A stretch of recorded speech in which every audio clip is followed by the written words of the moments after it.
Hello, welcome back to Yatha's kitchen. നമുക്കിന്നൊരു അടിപൊളി jam ഉണ്ടാക്കി നോക്കിയാലോ. നമ്മുടെ വീട്ടിലുള്ള 3 സാധനങ്ങൾ മാത്രം മതിയാവും. അപ്പോൾ ഞാൻ ഇന്ന് എടുത്തിരിക്കുന്നത് ഒരു മീഡിയം സൈസിലുള്ള ഒരു കപ്പളങ്ങയാണ്, അല്ലെങ്കിൽ ഓമയ്ക്ക എന്നൊക്കെ പറയും. പല നാട്ടിലും പലതല്ലേ പറയുന്നത്. അപ്പോൾ നമുക്കതിനെ ഒന്ന് പേസ്റ്റ് പോലെ അടിപൊളിയായിട്ടൊന്ന് അരച്ചെടുക്കാം കേട്ടോ. അപ്പോൾ അതിനായിട്ട് മിക്സിയിലേക്ക് ഇട്ട് കൊടുത്തോളുക.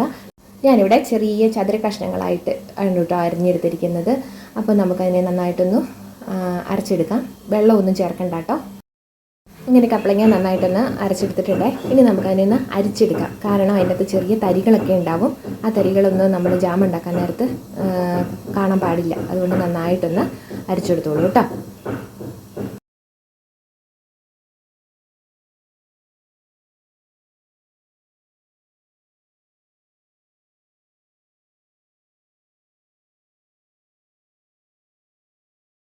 ഇനി നമ്മൾ അരച്ച് വെച്ചിരിക്കുന്ന ആ കപ്പളങ്ങയുടെ പേസ്റ്റ് ഉണ്ടല്ലോ, നമുക്കൊരു കടായിലേക്ക് ഒഴിച്ചു കൊടുക്കാം കേട്ടോ. ഒഴിച്ചു കൊടുക്കുന്ന സമയത്ത് കടായി ഒത്തിരി ചൂടാകാൻ പാടില്ല, അടിയിൽ പിടിക്കാൻ സാധ്യതയുണ്ട്. അതുകൊണ്ട് ലോ ഫ്ലെയിമിൽ മാത്രമേ ഇടാൻ പാടുള്ളൂ കേട്ടോ. അപ്പോൾ ഇനി പതുക്കെ ഇളക്കി കൊടുത്തോളുക. കൈവിടാതെ ഇളക്കിക്കൊണ്ടിരിക്കണം. നമ്മൾ ഈ പായസമൊക്കെ ഇളക്കുന്ന സമയത്ത് ഷൂ എന്നൊക്കെ എഴുതാമെന്നൊക്കെ പറയില്ലേ, എന്ന് പറഞ്ഞ പോലെ ഷൂന്നോ എങ്ങനെ വേണേലും എഴുതി അതൊന്നും എന്തായാലും അടിയിൽ പിടിക്കാൻ പാടില്ല, കരിഞ്ഞു പിടിക്കാൻ പാടില്ല. അത്ര മാത്രമേ ഉള്ളൂ.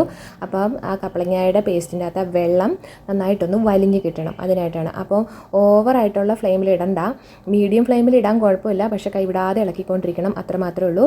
പിന്നെ അത് ഇളക്കിക്കൊണ്ടിരിക്കുന്ന സമയത്ത് നമുക്ക് അതിൻ്റെ ഒരു വെള്ളം വറ്റിക്കൊണ്ടിരിക്കുമ്പോൾ അതിൻ്റെ ഒരു കളർ ചേഞ്ചസ് നന്നായിട്ട് മനസ്സിലാക്കാൻ പറ്റുന്നുണ്ട്. കളർ മാറി വരും. നല്ലൊരു എന്താ പറയുക, നല്ല ചുമപ്പ് കളർ പോലെ വരും അതിൻ്റെ അകത്ത് വെള്ളം വറ്റി കഴിയുമ്പോൾ കേട്ടോ. അപ്പോൾ അതൊന്ന് ശ്രദ്ധിച്ചോളുക.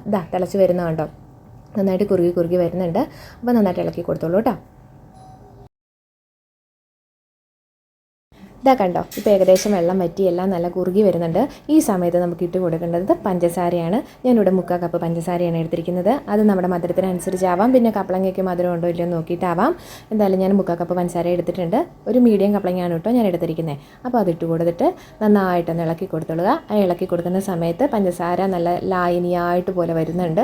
പിന്നെ ഇനി അതിനെ ഒന്ന് കുറുക്കി പെട്ടെന്ന് തന്നെ ആവുന്നേ, അധികം സമയമൊന്നും എടുക്കത്തില്ല, ഇത്തിരി ക്ഷമ ഉണ്ടായാൽ മതിയാവും. അപ്പം അത് നന്നായിട്ടൊന്ന് ഇളക്കി കൊടുത്തോളൂ കേട്ടോ. അപ്പോൾ അന്നേരത്തേക്കും അതും ഈ പറഞ്ഞ പോലെ തന്നെ വെള്ളം വലിയുന്ന സമയത്ത് നമുക്ക് മനസ്സിലാക്കാൻ പറ്റുന്നുണ്ട്. കുറുകി വരുമ്പം നല്ല എന്താ പറയുക, ചുമപ്പ് കളറിൽ ഇപ്പോൾ കണ്ടോ, നല്ല കളറല്ലേ കാണാനായിട്ട്, അടിപൊളിയല്ലേ കാണാനായിട്ട്. പിന്നെ കപ്പളങ്ങയ്ക്ക് നല്ല കളറുള്ള കപ്പളങ്ങയാണെങ്കിൽ വരും. പിന്നെ ഇനി അതല്ല എന്നുണ്ടെങ്കിൽ കളർ കുറവാണെന്നുണ്ടെങ്കിൽ ഇത്തിരി ഫുഡ് കളർ വേണമെങ്കിൽ ചേർത്താൽ മതി കേട്ടോ, നിർബന്ധമൊന്നുമില്ല. നമ്മൾ വീട്ടിലുണ്ടാക്കാൻ വേണ്ടിയിട്ടല്ലേ എടുക്കുന്നത്. അപ്പോൾ കണ്ടോ, നല്ല വലിഞ്ഞ് നല്ല എന്താ പറയുക, കുറുകി തിക്കായിട്ട് വരുന്നുണ്ടല്ലേ. അപ്പോൾ കൈവിടാതെ ഇളക്കി കൊടുത്തോളൂ കേട്ടോ. ഈ പഞ്ചസാര ഇട്ട് കൊടുത്തതിന് ശേഷം എന്തായാലും മീഡിയം ഫ്ലെയിമിലൊന്നും ഇടണ്ട കേട്ടോ, ലോ ഫ്ലെയിമിൽ തന്നെ ഇട്ട് വേണം കുറുക്കിയെടുക്കാനായിട്ട്. കാരണം പഞ്ചസാരയും കൂടി ഇട്ട് കൊടുത്ത കാരണം അതിൻ്റെ അടിയിൽ നന്നായിട്ട് കരിഞ്ഞു പിടിക്കുവേ. അപ്പോൾ കൈവിടാതെ നന്നായിട്ട് ഇളക്കി, ആദ്യം മുതൽക്ക് തന്നെ കൈവിടാതെ ഇളക്കി കൊടുത്തുകൊണ്ടിരിക്കുക കേട്ടോ. കൈക്ക് റെസ്റ്റ് കൊടുക്കുകയേ വേണ്ട. അപ്പോൾ ഏകദേശം കുറുകി വന്നിട്ടുണ്ട്. ഈ സമയത്ത് നമുക്കൊരു അരമുറി നാരങ്ങയുടെ ജ്യൂസ് നമുക്ക് ഒഴിച്ചു കൊടുക്കാം. ഇനിയിപ്പം നാരങ്ങ വലിപ്പമൊക്കെ ഉള്ളതാണെന്നുണ്ടെങ്കിൽ ജ്യൂസ്, ചില നാരങ്ങയ്ക്ക് നല്ല ജ്യൂസ് ഉണ്ടാവും, അതുണ്ടെങ്കിൽ ഒരുപാട് നീരിൻ്റെ ആവശ്യമില്ല, ഒരു സ്വല്പം മതിയാവും. പിന്നെ കപ്പളങ്ങയുടെ വലുപ്പത്തിനനുസരിച്ചൊക്കെ ഒഴിച്ചു കൊടുത്താൽ മതി. അപ്പോൾ അതും കൂടെ ഒഴിച്ചു കൊടുത്തതിന് ശേഷം നന്നായിട്ടൊന്ന് ഇളക്കി കൊടുത്തോളൂ. പിന്നെ ഇനി അധികം താമസം വരുന്നില്ല.